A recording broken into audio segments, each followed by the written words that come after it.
Assalamualaikum, halo penonton saluran Makiem semuanya. Kali ini Mimin akan berbagi kisah tentang sepasang suami istri yang mempunyai pembantu dengan kemampuan luar biasa. Tak hanya pandai memijat, tapi juga pandai itunya, apanya itulah pokoknya. Loh kok bisa? Memangnya apa kepandaian pembantu itu, Mak?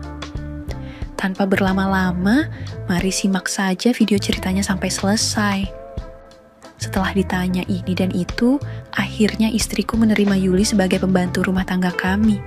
Hari pertama, istriku memberi petunjuk tentang apa saja tugas yang harus dia kerjakan. Sejak diterimanya Yuli sebagai pembantu kami, dari sinilah kisahku berawal. Saya dan istri memang sama-sama sibuk dengan pekerjaan masing-masing.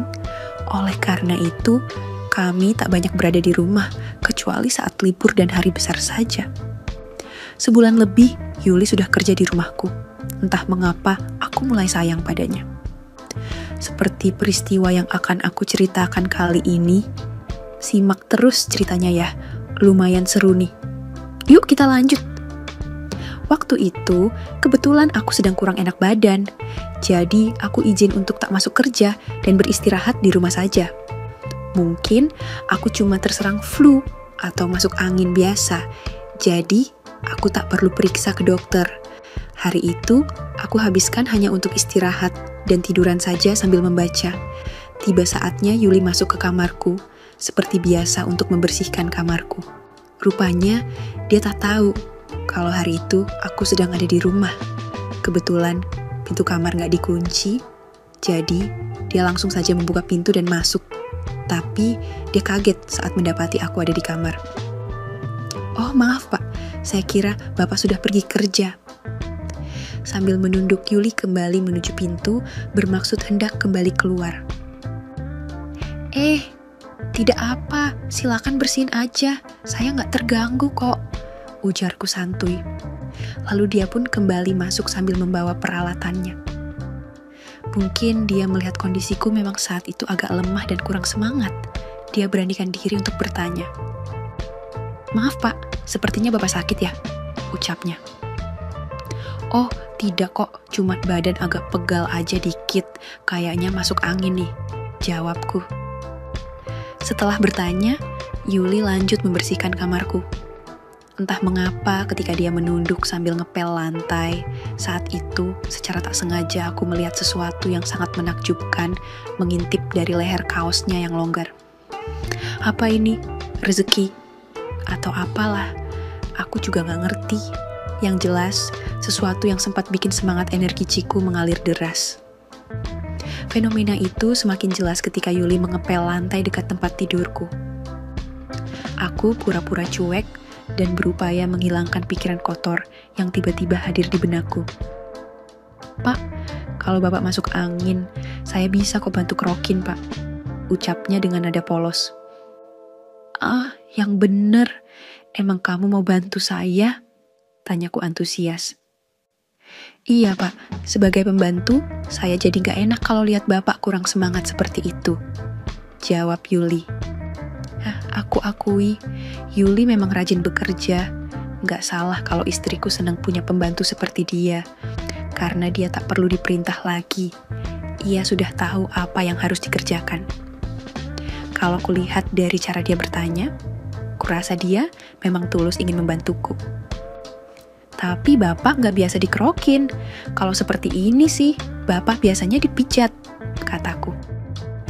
Biasanya, Bapak sering panggil Mang Jajah, tukang pijat langganan Bapak. Tapi hari ini dia gak bisa datang. Mungkin besok atau lusa katanya mau datang, jelasku. Oh, tukang pijat yang ditelepon ibu tadi ya Pak? Sahutnya. Iya, jawabku singkat. Oh, kalau kerjaan saya sudah selesai, Bapak mau gak saya pijitin? Tawar Yuli tiba-tiba. Emang kamu bisa mijit? Tanyaku sedikit ragu. Kebetulan dulu saya pernah khusus memijat Pak, katanya meyakinkan. Oh ya sudah, kalau begitu sekarang kamu bisa praktekkan ke Bapak ya. Sahutku menerima tawaran tulus Yuli.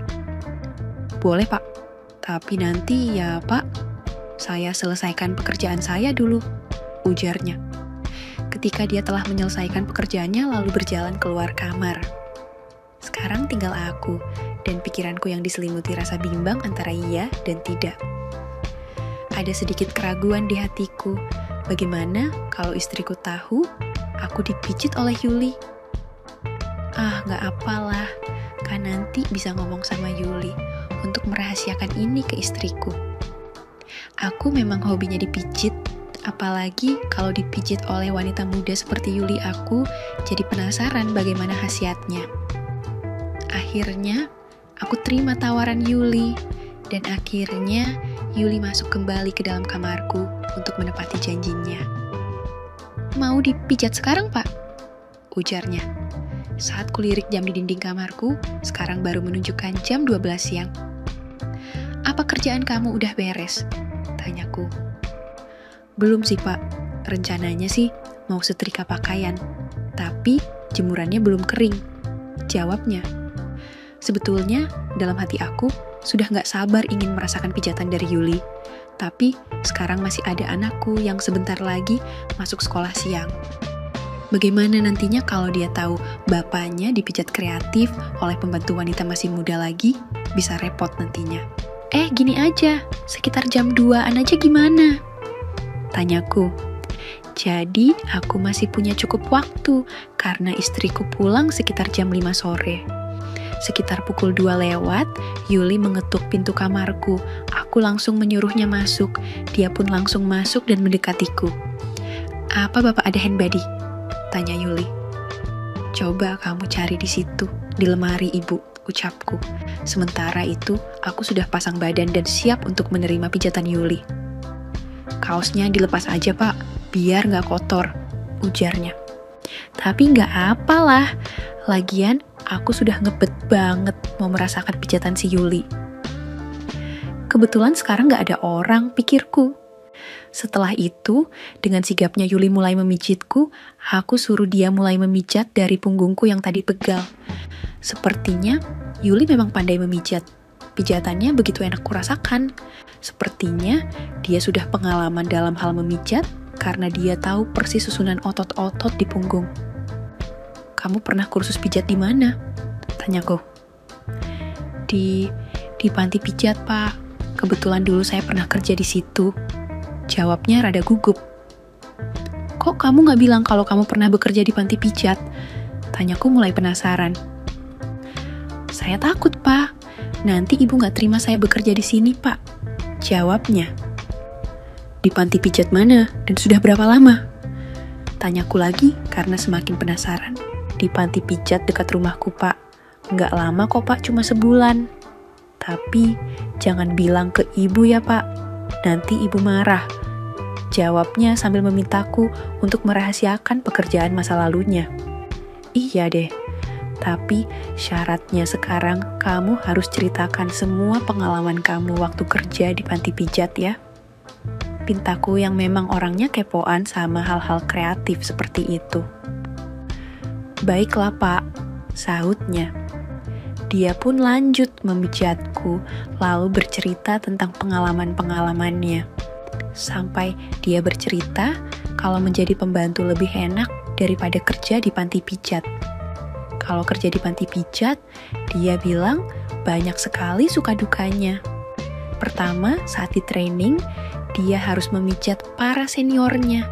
Dan yang bikin miris adalah keringatnya yang enggak dibayar. Di samping itu, terlalu capek harus melayani pelanggan kadang sampai 5 orang per harinya. Walaupun kerja di sana, penghasilannya lumayan besar, tapi banyak resiko yang harus dihadapi. Mulai dari pengeluaran yang tak terduga sampai harus melayani pelanggan yang kadang banyak isengnya. Bahkan pernah ada pelanggan yang bersikap memaksa. Katanya, lebih enak kalau jadi pembantu, hidup lebih terjamin. Apalagi kalau gajian uangnya bisa ditabung, karena biaya makan dan minum semua ditanggung majikan. "Emang kamu senang kerja di sini?" tanyaku. "Saya sangat senang, Pak. Semuanya orang di rumah ini baik sih. Bapak sama Ibu dan anak-anak Bapak semua baik sama saya," jawabnya. Memang aku pernah berpesan kepada anak-anakku untuk bersikap baik kepada pembantu. Ternyata mereka benar-benar mematuhi apa yang kuperintahkan. Kalau mijat bapak sekarang ini, capek juga nggak? Tanyaku lagi. Ya enggak lah pak, kan nggak setiap hari bapak minta pijat. Ini juga baru kali ini. Jawabnya santai sambil tangan halusnya terus memijatku. Kalau bapak minta tiap hari, kamu mau nggak? Tawarku iseng. Ya nggak baik juga pak. Kalau dipijat setiap hari, paling juga seminggu sekali. Emang bapak selalu punya waktu? Tanya Yuli lagi. Aku pikir benar juga sih. Seketika suasana menjadi hening sementara, punggungku masih asyik mengilhami pijatan lembut dari Yuli. Sekarang punggungnya udah pak. Apa sekalian kakinya juga? Tawarnya.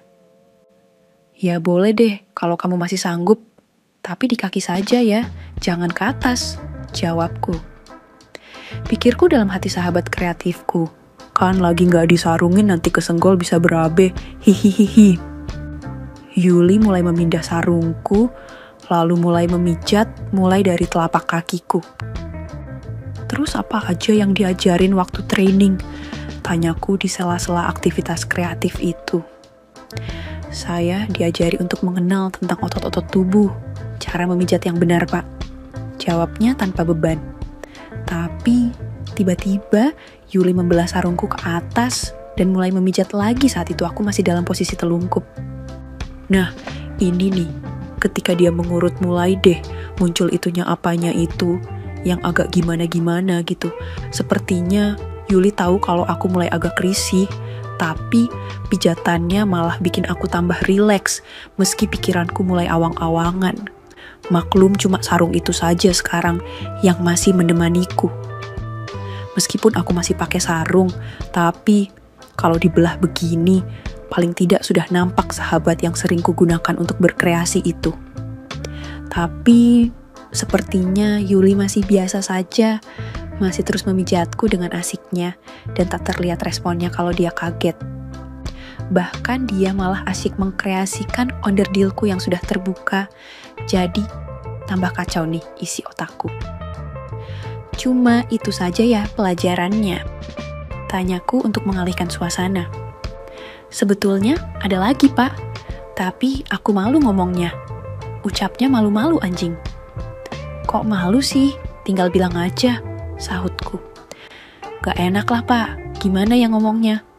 Ujarnya lagi tapi tetap malu-malu. Dia bikin aku tambah penasaran. Ya gak apa-apa, sekarang kamu ceritakan pengalaman kamu selama kerja mijat saja. Ujarku kembali meyakinkannya. Sebenarnya, saya bukan cuma diajarin mijat seperti biasa sih pak. Tapi diajarin cara memijat yang khusus juga. Kayak terapi khusus untuk pria gitu pak, jelasnya. Wah, pantesan dia biasa saja saat sarung itu terbelah. Terus, apa manfaatnya terapi seperti itu? Tanyaku lagi. Biar peredaran darahnya lebih lancar pak, jawabnya menerangkan. Terus kalau lancar emang kenapa? Tanyaku lagi sambil terus mencoba menetralisir suasana. Ya biar sip gitu pak. Ah, bapak ini kayak nggak tahu aja, sahutnya yang sepertinya salting alias salah tingkah. Aku tersenyum sambil geleng-geleng kepala. Aku pikir si Yuli ini kalau diajak cerita mudah sekali kepancing. Sekarang dipijat yang depan, mau nggak pak? Tawarnya tiba-tiba. Sebetulnya mau sih, pikirku. Cuma malu dong kalau ketahuan lagi semangat tinggi begini. Kubuang rasa maluku, akhirnya aku membalikkan badan, alhasil semua tampil dengan jelas.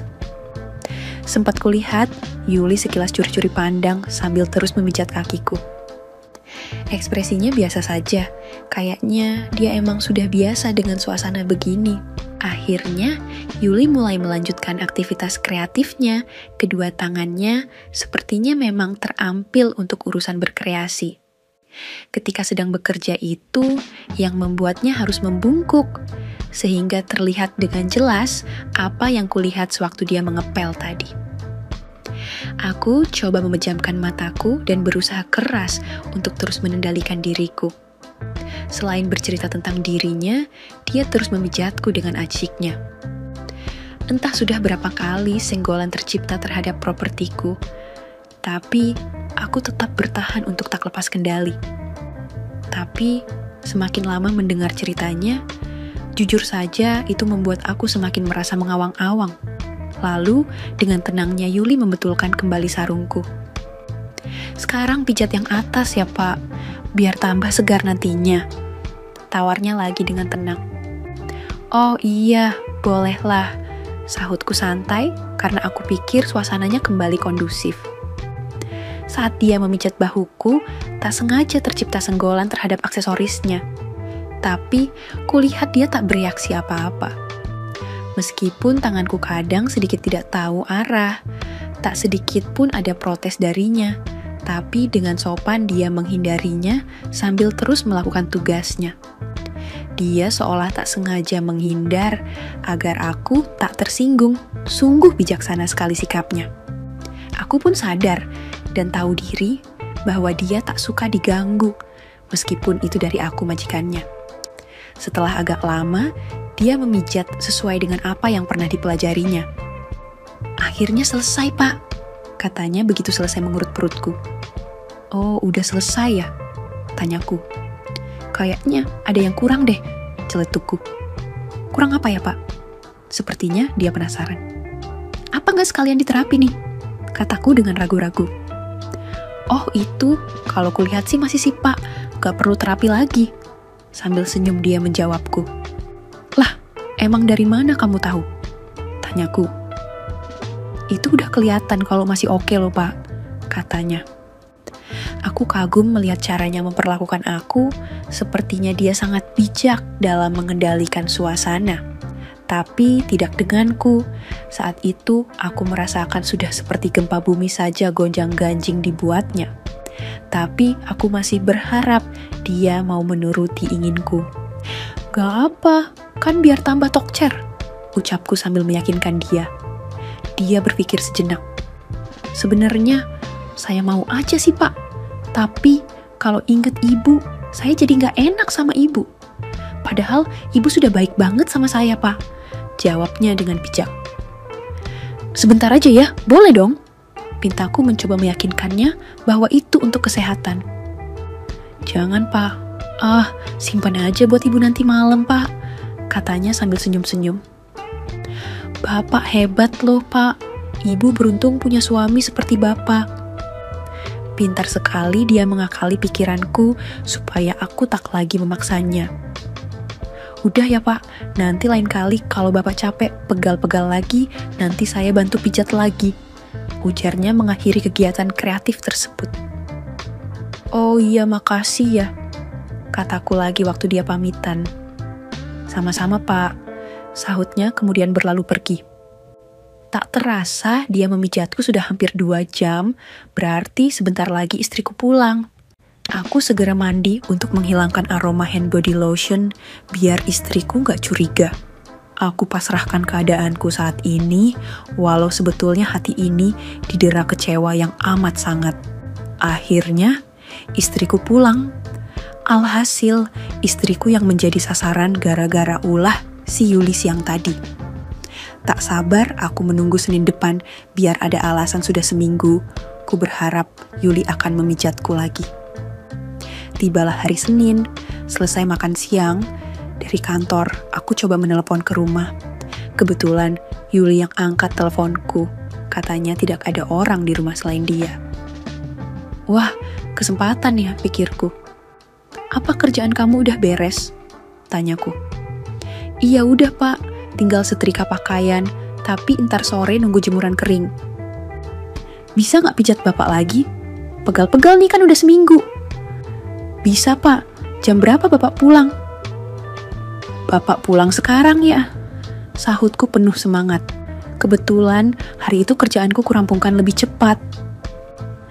"Baik Pak, tapi saya mau mandi dulu ya Pak, biar nanti gak bau kalau dekat Bapak." "Oke, baik."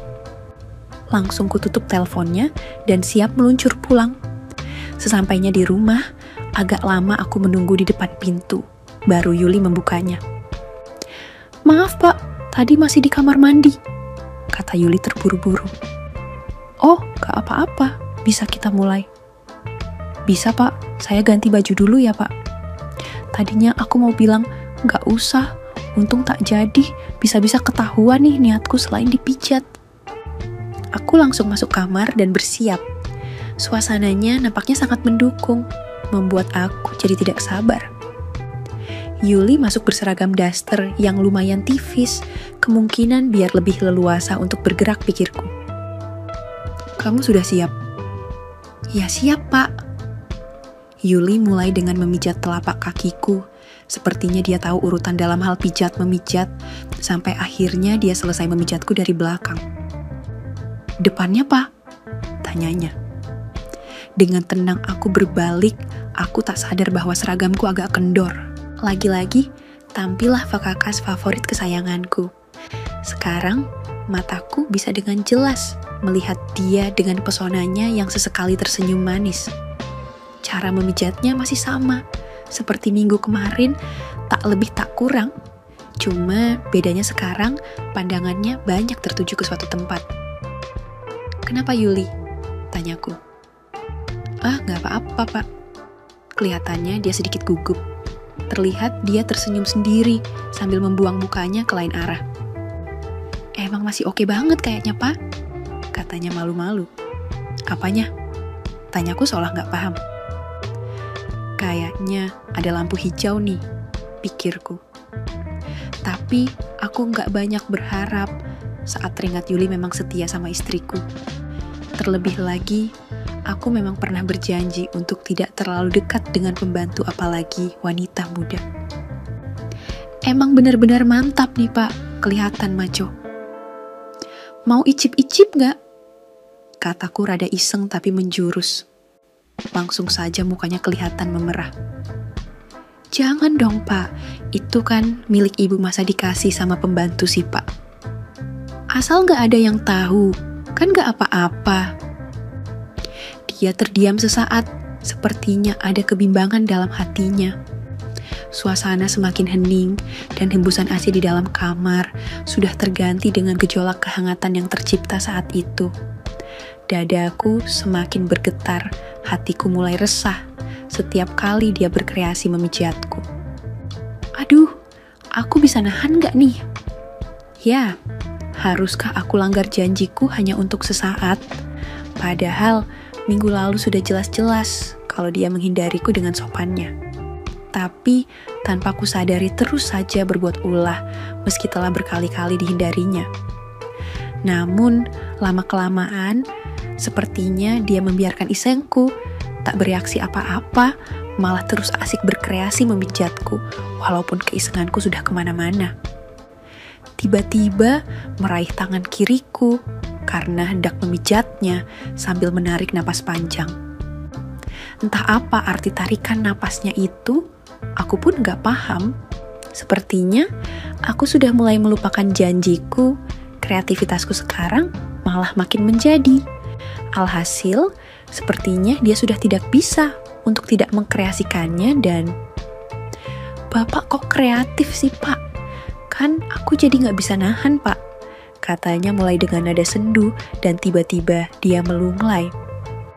Aku tahu betul dengan sinyal seperti ini. Sesaat aku lupa akan janjiku, entah setan mana yang merasuki, sesaat kami mulai menyusuri ruang dimensi bawah sadar kami.